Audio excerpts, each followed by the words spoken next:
Shalom sahabat Mitra Rema. Hari ini tanggal 23 Februari 2023 kita akan sama-sama mendengarkan firman Tuhan yang terambil dalam Injil Lukas 4 ayat 6 sampai ayat yang ke-8 yang berkata demikian.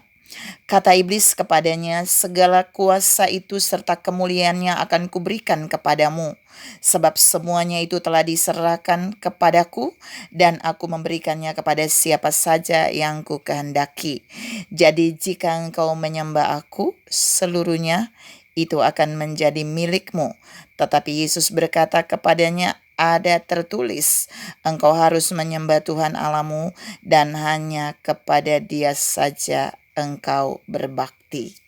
Demikianlah firman Tuhan, dan firman ini akan sama-sama saudara dan saya renungkan di hari ini, yang saya beri judul tawaran menggiurkan tapi palsu. Saudara yang saya kasihi dalam Tuhan Yesus Kristus, ayat yang tadi saya baca itu merupakan pencobaan yang kedua yang iblis lakukan kepada Yesus di padang gurun ketika Yesus berpuasa 40 hari 40 malam. Dan di sana kita bisa belajar jika kita melihat pencobaan yang pertama.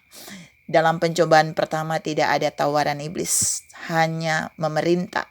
Iblis hanya memerintah supaya Yesus perintahkan batu menjadi roti. Tapi dia di pencobaan yang kedua, iblis menaikkan kualitas pencobaannya dengan memberikan tawaran menggiurkan, tapi ternyata semuanya palsu. Apa tawaran iblis yang menggiurkan itu? Iblis membawa Yesus di tempat yang tinggi, dan kemudian dia memperlihatkan semua kerajaan dunia. Lalu iblis menawarkan dua hal di sana. Yang pertama, iblis menawarkan kuasa. Dia katakan dia punya kuasa, dia punya kemuliaan yang ada pada dia, dan dia mau berikan itu kepada Yesus jika Yesus memenuhi satu syarat, yaitu sujud menyembah kepada iblis. Saudara perhatikan kata kuasa yang iblis katakan. Itu iblis sedang berkata buat Yesus begini dalam terjemahan interlinear, bahwa jika Yesus sujud menyembah, maka wilayah kerajaan dunia ini akan ada di dalam penguasaan Yesus, dan Yesuslah yang akan menjadi penguasa atau raja di situ. Tawaran kekuasaan, tawaran takhta, tawaran jabatan yang menggiurkan, yang iblis tawarkan kepada Yesus walaupun itu palsu. Tapi Tuhan mau ingatkan saudara dan saya, iblis juga menawarkan hal yang sama buat umat Tuhan di muka bumi ini. Dia akan datang dengan tawaran-tawaran yang menggiurkan untuk saudara dan saya ada pada posisi tertentu, untuk saudara dan saya memiliki kekayaan, untuk saudara dan saya memiliki keuangan, untuk saudara dan saya menguasai banyak hal yang dia tawarkan menggiurkan, tapi itu palsu karena iblis enggak punya segalanya. Saudara yang saya kasihi dalam Tuhan Yesus Kristus, dan yang lebih bahayanya, iblis berkata harus ada syaratnya. Udah enggak punya, tawarannya menggiurkan dan palsu, pakai syarat lagi saudara. Syaratnya Yesus harus sujud, berlutut. Di situ kalau terjemahannya Yesus sujud berlutut kepada iblis, menyembah iblis. Saudara yang saya kasihi dalam Tuhan Yesus Kristus, iblis menekankan tentang sujud secara fisik di hadapan iblis. Yesus harus lakukan itu, baru iblis bisa memberikan segala kuasa atas wilayah yang dia tunjukkan dan kemuliaannya kepada Yesus.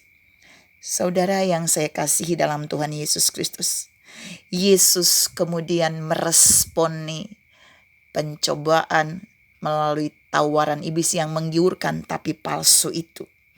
Yesus bilang begini, ada tertulis, tetapi Yesus berkata kepadanya nih iblis, ada tertulis, engkau harus menyembah Tuhan Allahmu. Jadi kata menyembah di situ, kalau dalam terjemahan aslinya Yesus bilang engkau yang harus sujud menghormati kepada Tuhan.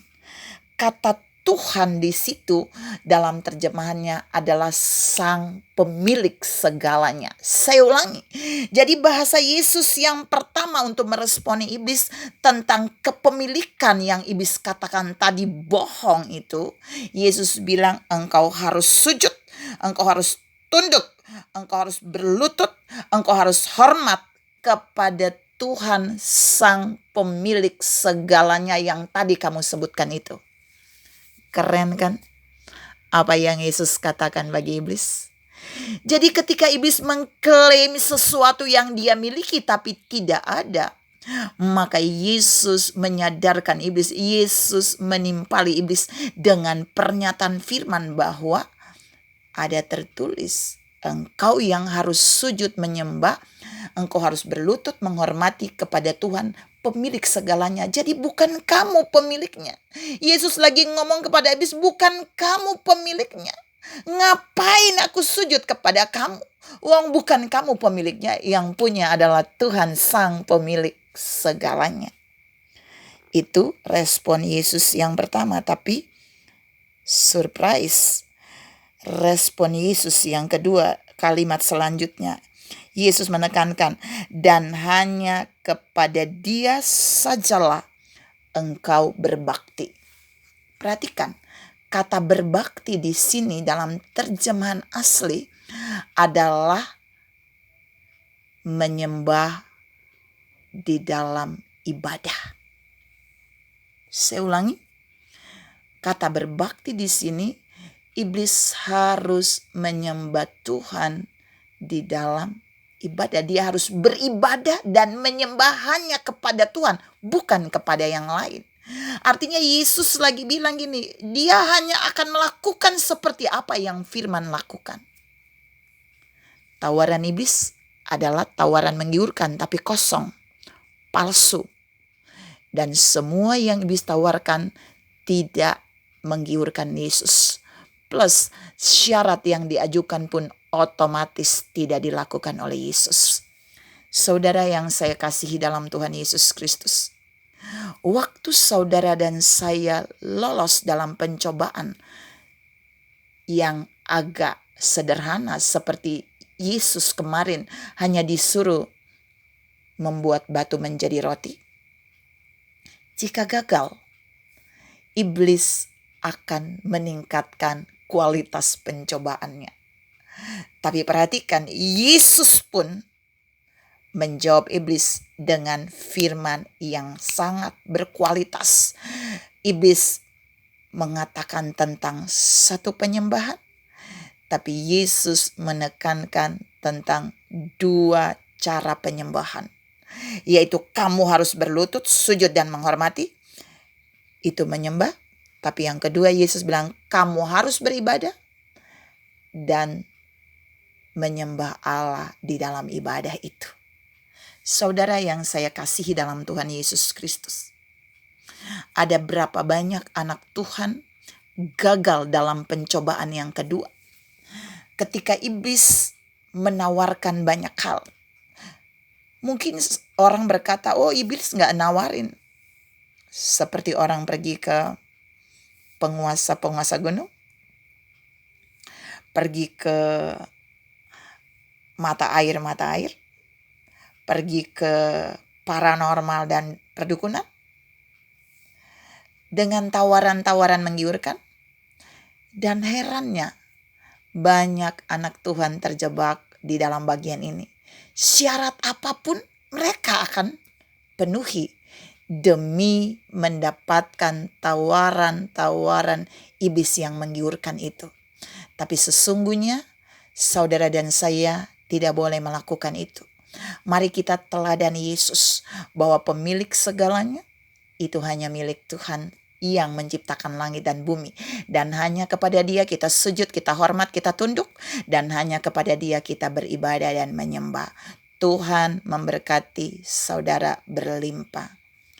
Salam tidak terpengaruh dengan tawaran iblis yang menggiurkan tapi palsu. Amin.